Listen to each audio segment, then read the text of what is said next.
angels, we wouldn't need horses. But we gallop on through the muck and the mire that we call a democracy. Your Honor, ladies and gentlemen of the Senate, I'll now begin my statement defending the President in the impeachment. It was the summer of 1787. Heat wave. The British were still breathing down our necks, and the skirts kept getting shorter and shorter. We didn't know what impeachment was. Hell, we were just kids. Alexander Hamilton, James Madison, William Babillion Babim Bambillion. Cool names, huh? None of those men ever went to Italy. A place I've been 3 times. Once for a wine tasting weekend. Next, because I forgot my hat. And last, to visit my dead Italian grandmother's grave. Now, my grandmother was the mother of my mother, and she never impeached anyone. In fact, she had this Italian phrase that she particularly cherished, chicka chicka nene. Now, I don't know what that means, but I'm pretty sure it means to impeach the president would destabilize democracy. In fact, I'm certain that is what it means.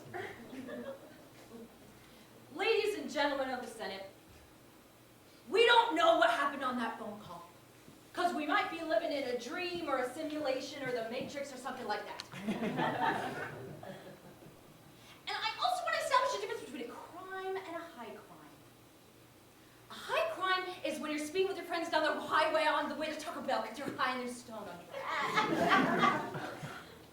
The fathers of our Constitution knew what they were doing. The nephews of our Constitution had no clue. They were too busy doing skate tricks and chasing girls. They didn't let me join. They let me watch. The framers of our Constitution knew that this would happen. They knew that something like this would happen. Bribery, extortion, sex. Now, I've never done none of those. And neither has the president. So if you want to impeach him, you're going to have to impeach me too. And I don't want to go. I like it here.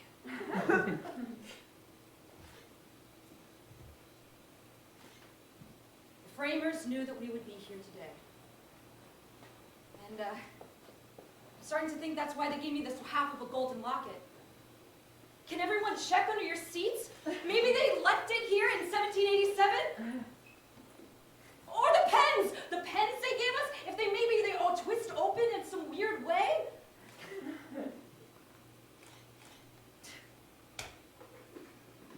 If you don't want to impeach the president because of democracy, do it for me. An old playwright looking for love. Looking for love. Ladies and gentlemen of the jury, I rest my case. Woo!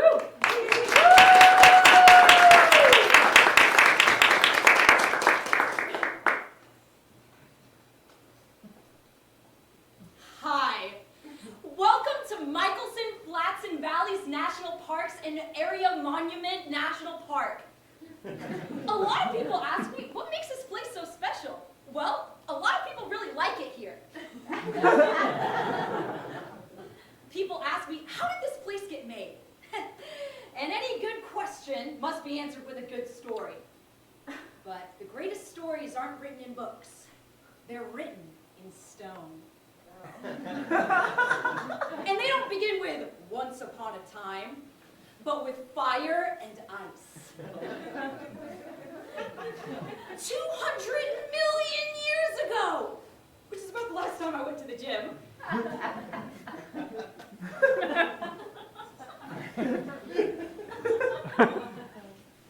People ask me,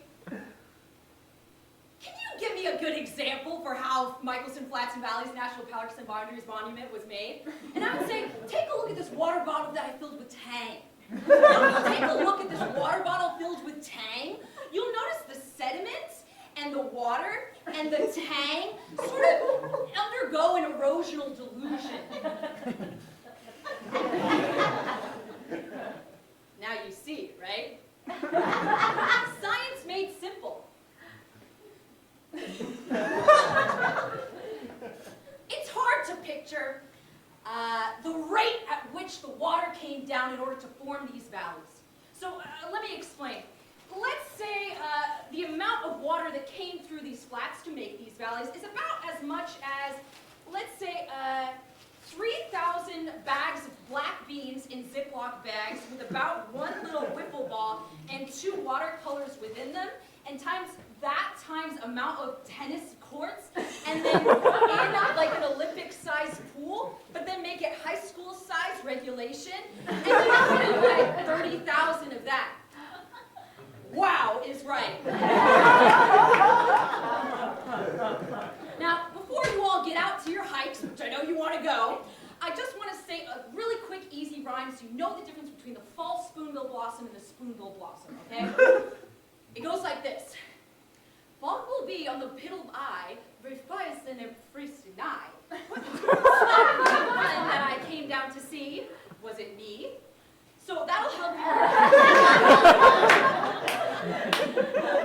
Let me just close with this, is human beings are made up of rocks and stones. Michelson Flats and Valleys is also made up of rocks and stones. So when we go to Michelson Flats and Valleys National Parks and Boundaries Monument, in our cars, on our feet, or in our minds, we're going home.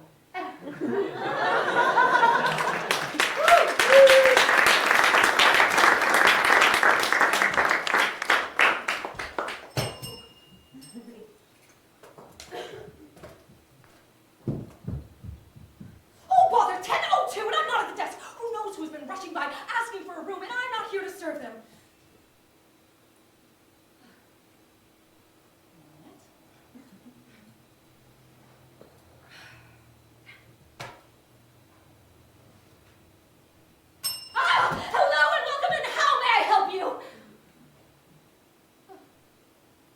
Scare them away with my vigor. I need to be more composed next time. Composed.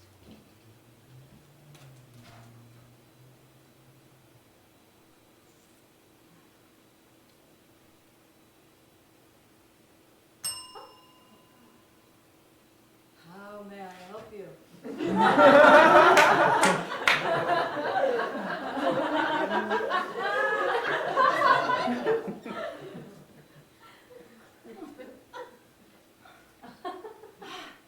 Perhaps they're very short. Oh, excuse me, small of stature.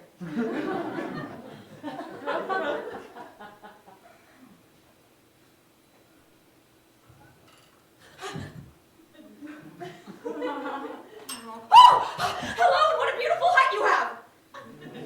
I'm going to turn around now, please don't be alarmed.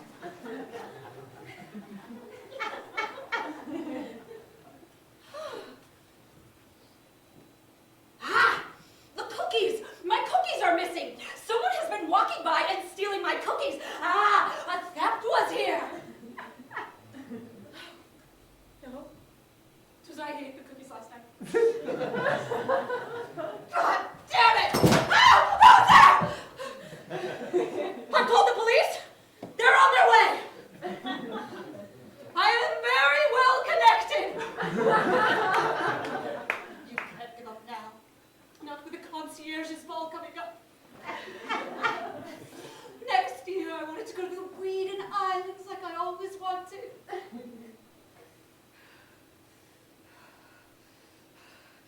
So you see, visitor, I have nothing to fear from you.